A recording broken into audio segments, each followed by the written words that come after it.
Hello and welcome back to my channel. Now last week I gave you 10 oddball horror films to try, and that seemed to be quite a popular video, and while I was drawing up that video, that list, there were loads of other films I could think of, so I thought I'd do a little sequel. So here's 10 more oddball horror films to try. These films are less of the weird variety and more of the sort of unknown variety, films that have gone under the radar. But the first film I'm going to choose is a bit of both. This is a very strange film and also a film you may not have come across, and it's called The Wailing. And it's directed by a Korean director called Na Hong Jin.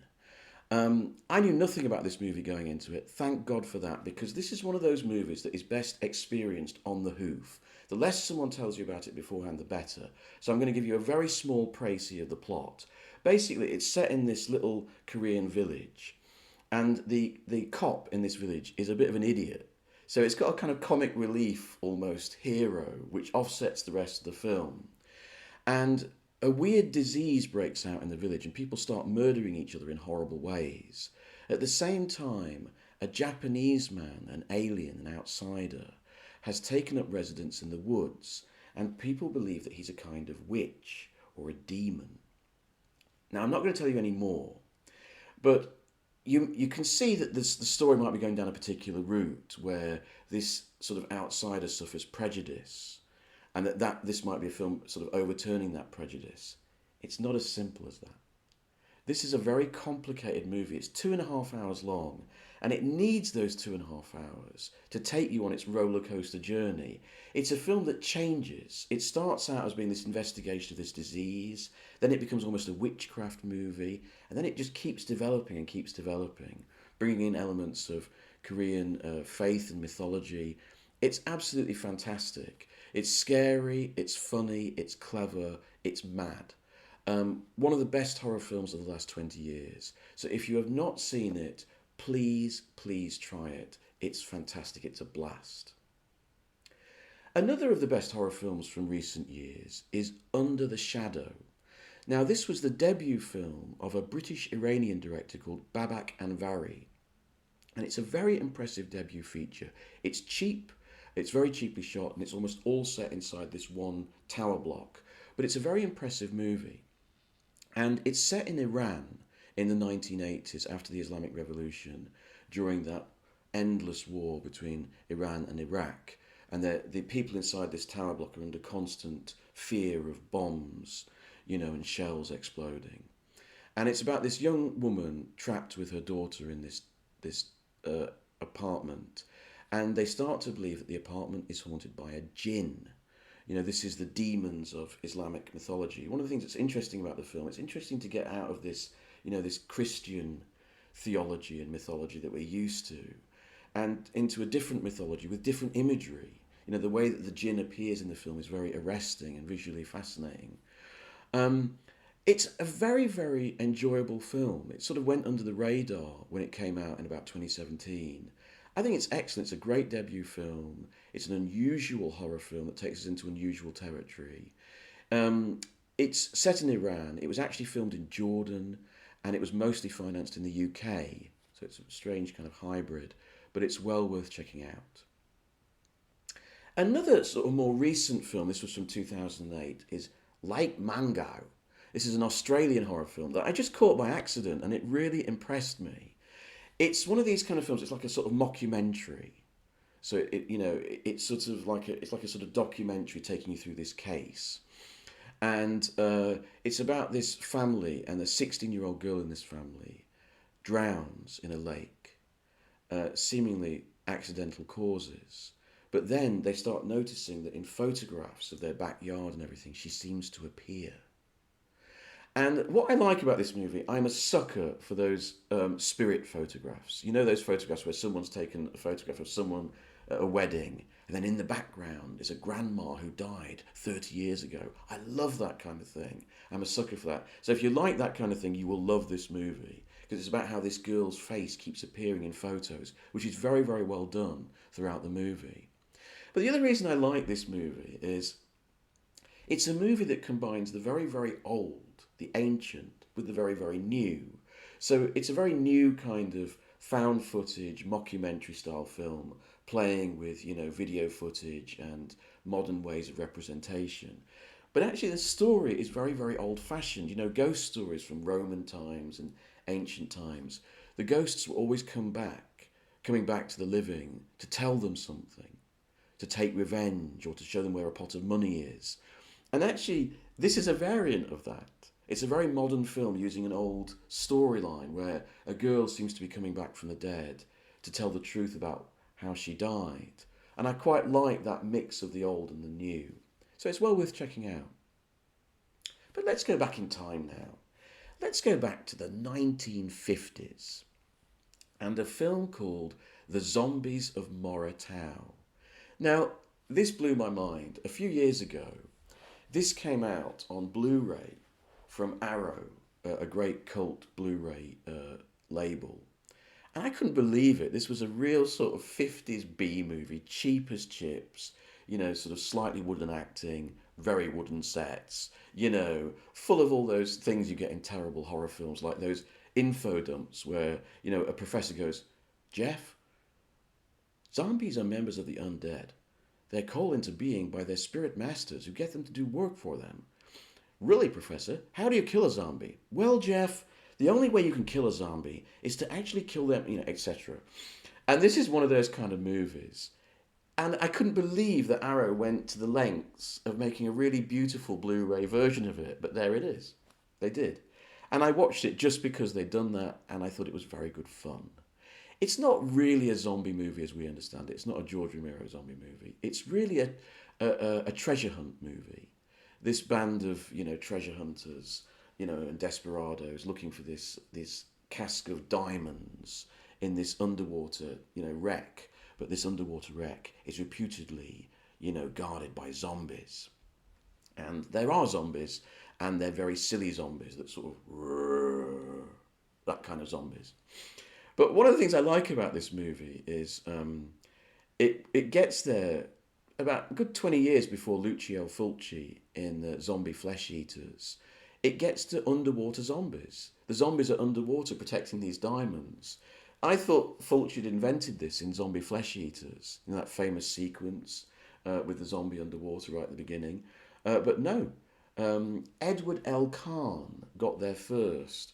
A little mention about Edward L. Kahn. He was a real cheap as chips director. He became famous in Hollywood for being able to direct films really quickly and really cheaply, sometimes in a week. And he was one of those sort of, the genius of the system, the genius of the Hollywood system. He's one of these directors who could work hard and fast for no money and could produce little bits of genius. If you go back to his early 1930s work, a film like Laughter in Hell, which is one of those, it was very popular in the early 30s to do chain gang movies, where some guy, is committed for a crime he didn't commit and finds himself in a chain gang. I Was a Fugitive from a Chain Gang is the most famous with Paul Mooney, great film. And Laughter in Hell is another example of that. And it's a very good little movie, very inventive, with a very graphic lynching scene, which caused a lot of problems at the time. And so this is the director, Edward L. Kahn, and he sort of stumbled on into the 50s and started making low-budget sci-fi movies and monster movies. And Arrow, did the Blu-ray treatment for him. So check it out, it's quite good fun. Moving on to the 1960s, Toby Dammit. Now, this isn't a movie in its own right. It's the third part of a portmanteau horror film. Those movies where they collect different stories together to make up one movie. And they collected together here three famous art house filmmakers from Europe, Roger Vadim, Louis Malle, and Federico Fellini. They often used to do this in the 60s and 70s, Euro producers. They like to get together these famous directors and make a portmanteau movie of little shorts, rather egotistical and rather poor, most of them. In this case, the Roger Vadim and Louis Malle sections are just not worth discussing. They're completely unmemorable. But the Fellini section is extraordinary, and I say this as someone who is not a Fellini fan. But this is a little gem. Basically, it's based on all three stories in Spirits of the Dead are based on Edgar Allan Poe tales. And this is based on the story Never Bet the Devil Your Head, not one of Poe's better known stories, one of his sort of blackly comic stories. And basically, Fellini uses this story just to do what he wants to do, which is have Terence Stamp, the English actor Terence Stamp, agrees to do a movie in Rome at Cinecittà. And he comes to Rome, and Fellini represents Rome and the Italian film, film studios as hell, right? And he has a great time, with lurid colours and extraordinary visuals, building this image of Rome as hell. So it's a kind of Fellini-esque satire. And it has the usual Fellini indulgences. There's a long scene at an awards ceremony that goes on for ages, where all the people accepting the awards seem like sort of, horrible, grotesque monsters, in terrible makeup. So Fellini's having a really good time producing this kind of surreal image of the Italian film scene. But stalking through this all the way through is this very strange, frightening image of a young girl playing with a ball who represents the devil. And she has this very sort of innocent but also at the same time devilish smile. And to a certain extent, Fellini nicked this imagery from the Mario Bava film Kill Baby Kill, but we'll leave that to one side for a moment. But it's brilliantly done. It's a brilliant image. And the final image, the final duel, if you like, between Stamp and this little girl, the imagery is very powerful and strange, and it will stay with you. It's like a surreal gem, a little 30-minute surreal gem. Let's go to the 1970s now. Now, this is a cult film of mine from my youth. I used to watch this movie every so often. The Mephisto Waltz, directed by Paul Wendkos. I love this movie so much.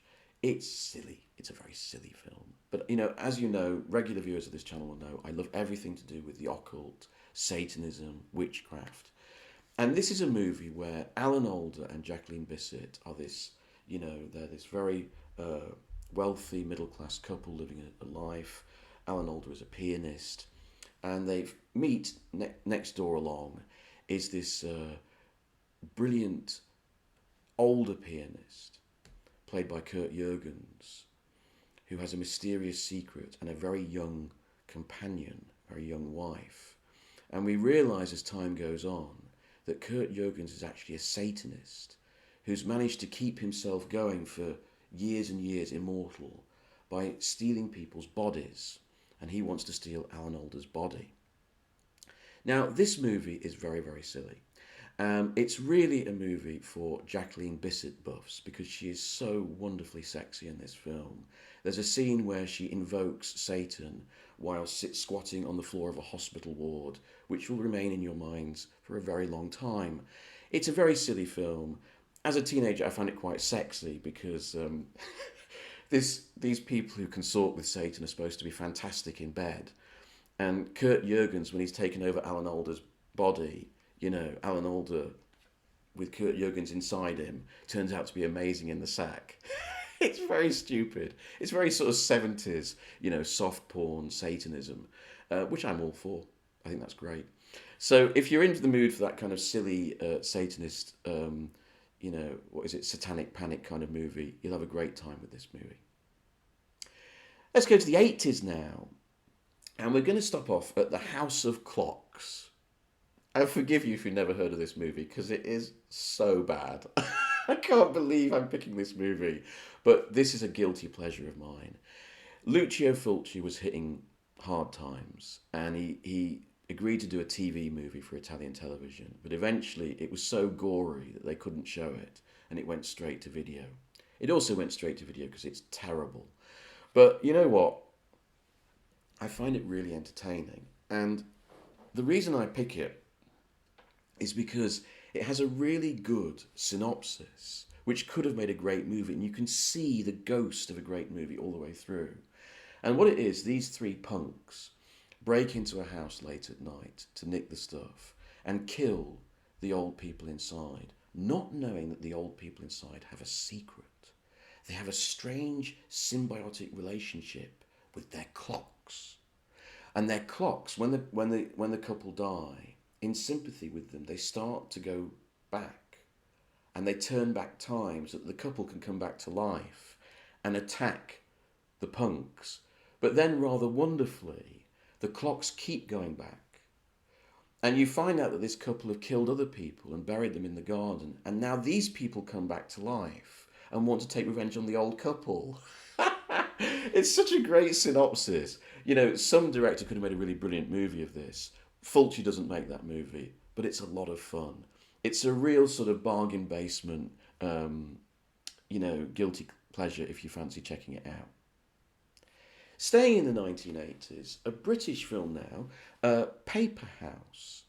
This was directed by Bernard Rose. Now, this is based on a novel, a children's novel, by Catherine Storr. And it's really a children's fantasy, but it has echoes of the adult horror film. It has a very unique feel to it.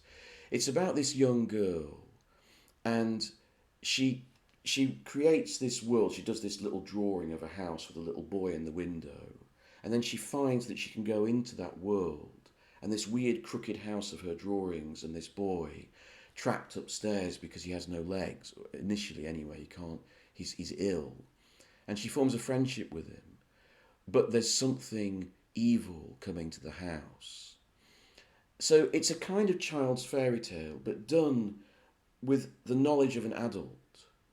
And that knowledge, and again, it's one of these sort of fairy tale stories of a girl coming of age and starting to understand herself, and her relationship with her father, for example.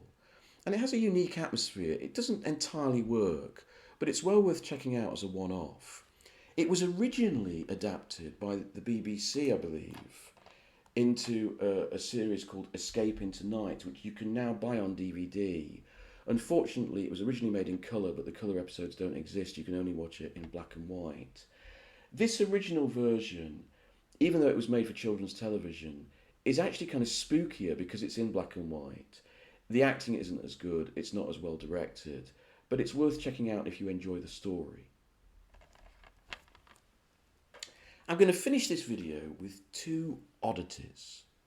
The first is A Child's Voice. Now, you can actually find this for free on YouTube. It's a short film, about half an hour long, so I'll give you a link to it. Now, this film is interesting. I first saw this film when I was about 8 years old. It came out in about 79, 80, and it was shown on British television at Christmas, I believe, and it scared the living daylights out of me. It's very simple, very cheap, and it was made in Ireland by a director called Kieran Hickey. And it stars a very good Irish character actor called T.P. McKenna. He often appeared in British movies and TV series. And he plays a DJ who, at night, late at night, he does late night ghost stories for his audience. And he starts to tell this story about this boy.